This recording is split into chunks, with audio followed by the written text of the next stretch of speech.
क्या सुबह बिस्तर से उतरते ही वो जो पहला कदम होता है वो एक सजा जैसा लगता है। हाँ, ऐसा महसूस होता है जैसे किसी ने फर्श पर कांच या कीले बिछा दी हों। बिल्कुल। या फिर दिन भर एड़ी में एक अजीब सी जलन रहती है, सुन्नापन, या कभी कभी हल्की सूजन भी दिखती है। हाँ, ये बहुत ही कॉमन लक्षण है। अगर इनमें से कोई भी बात जानी पहचानी लग रही है तो आज की हमारी ये बातचीत शायद बहुत काम की हो सकती है। बिल्कुल, और ये सवाल बहुत जरूरी है क्योंकि ये सिर्फ थके हुए पैरों की निशानी नहीं है। अच्छा जी, ये अक्सर शरीर के अंदर चल रहे किसी गहरी गड़बड़ी का एक सिग्नल होते हैं जिसे ज्यादातर लोग पकड़ ही नहीं पाते। और यही आज का हमारा मिशन है।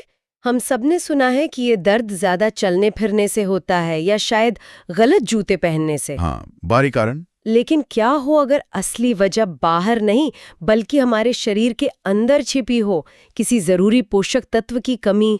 और यही वो कड़ी है जो ज्यादातर इलाज में मिस हो जाती है। लोग बाहर से इलाज करते रहते हैं जबकि समस्या की जड़ तो अंदर है। तो चलिए आज इसी की गहराई से पड़ताल करते हैं। हम समझेंगे कि एड़ी के दर्द का असली विज्ञान क्या है और क्यों सालों से हम इसे एक गलत नाम से जानते आए हैं। चलिए शुरू करते हैं। तो सबसे पहले उस शब्द पर आते हैं जो हर किसी की जुबान पर है, प्लांटर फसाइटिस। कोई भी डॉक्टर, कोई भी वेबसाइट सबसे पहले यही नाम बताती है।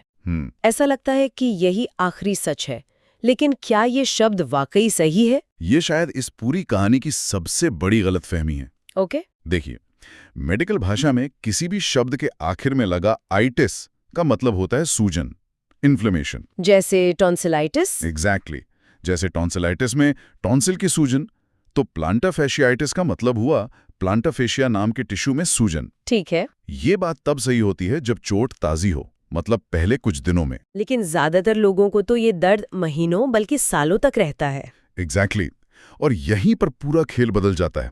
जब दर्द पुराना हो जाता है तो वैज्ञानिक जब उस टिश्यू को माइक्रोस्कोप के नीचे देखते हैं तो 90% से ज्यादा मामलों में वहां सूजन के कोई सेल्स मिलते ही नहीं है। एक मिनट, ये तो बहुत बड़ी बात है। मतलब हम एक ऐसी आग को बुझाने की कोशिश कर रहे हैं जो वहां है ही नहीं। बिल्कुल, आप गलत दुश्मन से लड़ रहे हैं। तो फिर असली समस्या क्या है? असली समस्या है प्लांटर फैसियोसिस।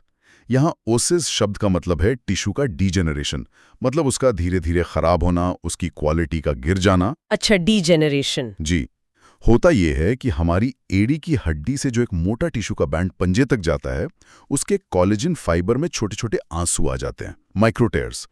शरीर उन्हें ठीक करने की कोशिश तो करता है, लेकिन वो बेतरतीब ढंग से एक उलझे हुए धागे की तरह जुड़ जाते हैं।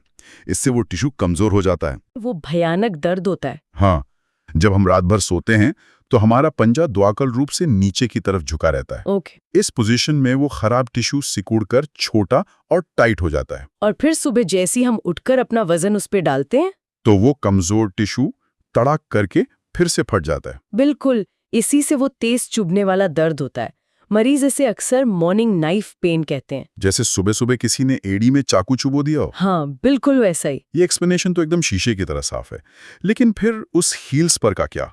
वो जो एक्सरे में हड्डी का कांटा दिखता है, ज्यादातर लोग तो उसी को विलन मानते हैं। ये एक और बहुत बड़ा मिथ है।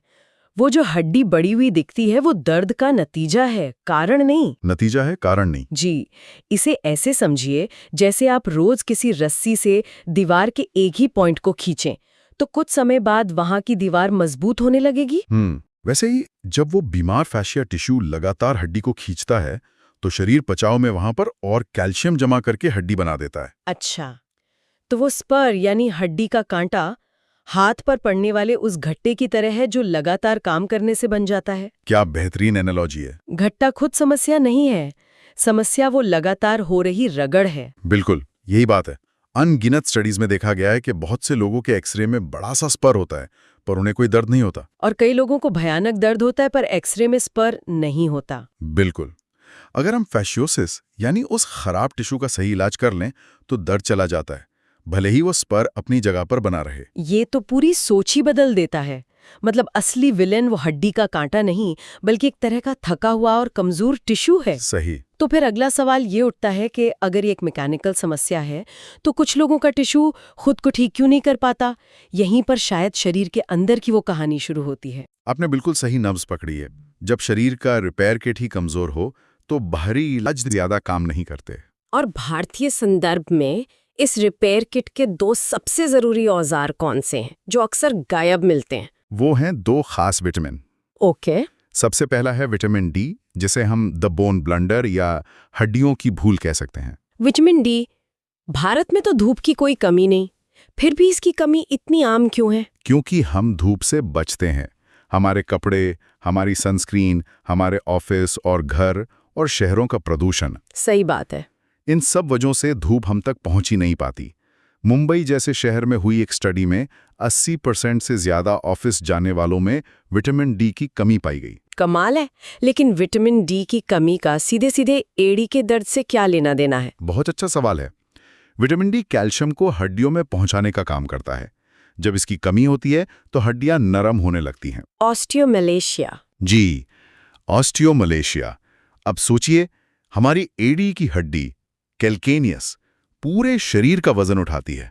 जब वो खुद ही नरम और स्पंज जैसी हो जाए तो सामान्य चलने फिरने से ही उसमें छोटे छोटे स्ट्रेस फ्रैक्चर होने लगते हैं। अच्छा, तो इसका दर्द अलग होता होगा? हाँ, इसका दर्द फैशियोसिस के चुभने वाले दर्द से अलग होता है। ये एक गहरा फैला हुआ दर्द होता है जो चलने फिरने पर बढ़ जाता है। ये तो बहुत जरूरी जानकारी है।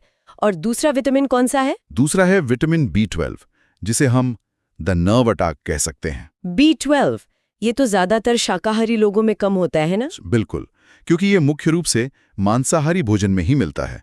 इसलिए हम लोगों में इसकी कमी का खतरा बहुत ज्यादा होता है। और ये हमारी नसों को कैसे प्रभावित करता है? विटामिन B12 हमारी नसों के ऊपर एक सुरक्षा कवच बनाने के लिए जरूरी होता है, जिसे माइलिन शीथ कहते हैं। ये बिजली की तार के ऊपर प्लास्टिक की कोटिंग जैसा है। जब B12 की कमी होती है तो ये कवच गलने लगता है और नसें डैमेज हो जाती हैं। इसे पेरिफेरल न्यूरोपैथी कहते हैं। तो अगर किसी को एड़ी के दर्द के साथ जलन हो, सुन्नपन हो, या चींटियां चलने या पिन्स इन नीडल्स जैसी फीलिंग हो, तो ये दर्द फेशिया का नहीं बल्कि नसों का हो सकता है। बहुत ज्यादा संभावना है कि ये B12 की कमी से नसों को हुए नुकसान का दर्द है। ये तो बहुत ही दिलचस्प है। तो मतलब किसी को हड्डियों वाला गहरा दर्द और नसों वाली जलन दोनों एक साथ भी हो सकते हैं? बहुत शानदार सवाल। और हाँ, ऐसा बिल्कुल होता है और बहुत कॉमन है। मरीज को एक मिला जुला दर्द महसूस होता है जिसे वो समझ नहीं पाता। और एक और लक्षण है सूजन। अगर दर्द के साथ लगातार सूजन बनी रहे और सुबह सुबह एड़ी में घंटों तक अकड़न रहे, इसका क्या मतलब है? ये एक रेड फ्लैग है।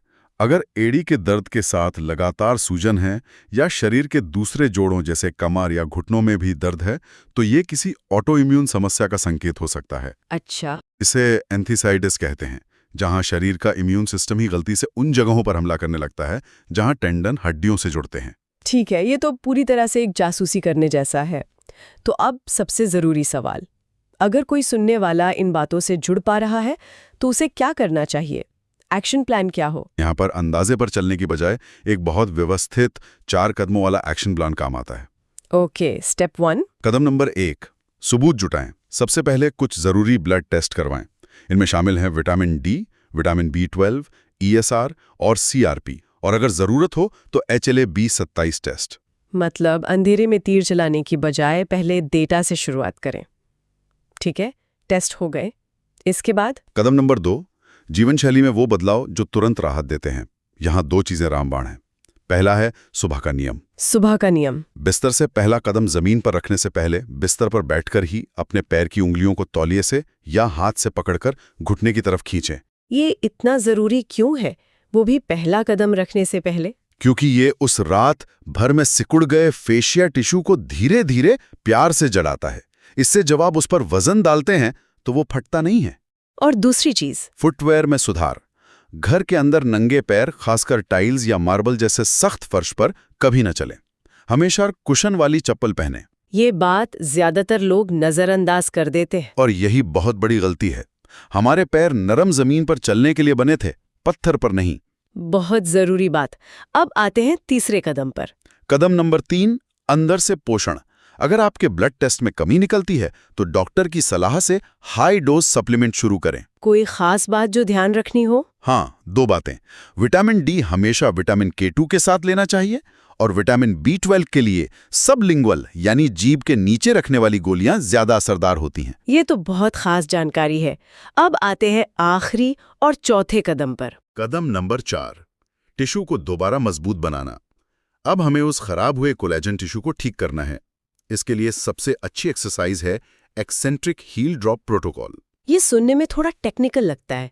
एक्सेंट्रिक का क्या मतलब है? आसान भाषा में, जब आप पंजे के बल ऊपर उठते हैं तो मांसपेशी छोटी होती है, और जब आप धीरे धीरे अपनी एड़ी को नीचे लाते हैं तो वही मांसपेशी खिंचती और लंबी होती है। अच्छा। यही खिंचाव वाला नियंत्रित चरण उस खराब फैशिया टिश्यू पर एक खास तरह का तनाव डालता है, जो कोलेजन फाइबर को फिर से सीधी लाइन में आने और मजबूत बनने का सिग्नल देता है। वाह!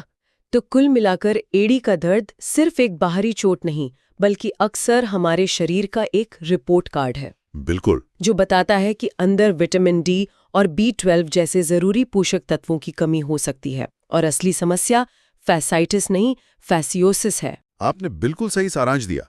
और अंत में एक चेतावनी भी जरूरी है। बताइए। अगर घर पर इन सभी उपायों से 6 हफ्तों के अंदर कोई खास आराम ना मिले या दर्द बहुत ज्यादा बढ़ जाए तो इसे नजरअंदाज ना करें। फौरन किसी अच्छे ऑर्थोपेडिक डॉक्टर या रोमेटोलॉजिस्ट से मिलें। एकदम सही सलाह। तो आज की इस चर्चा को हम एक सोचने वाले सवाल के साथ खत्म करते हैं। जरूर। क्या आप अब भी अपनी एड़ी के दर्द को सिर्फ थके हुए पैरों की निशानी मानेंगे, या इसे अपने शरीर का एक जरूरी संदेश समझेंगे जो आपको अपने अंदरूनी स्वास्थ्य पर ध्यान देने के लिए कह रहा है? आपकी एड़ी सिर्फ आपका वजन नहीं उठाती, बल्कि शायद आपके पूरे मेटाबॉलिक स्वास्थ्य का हाल भी बयान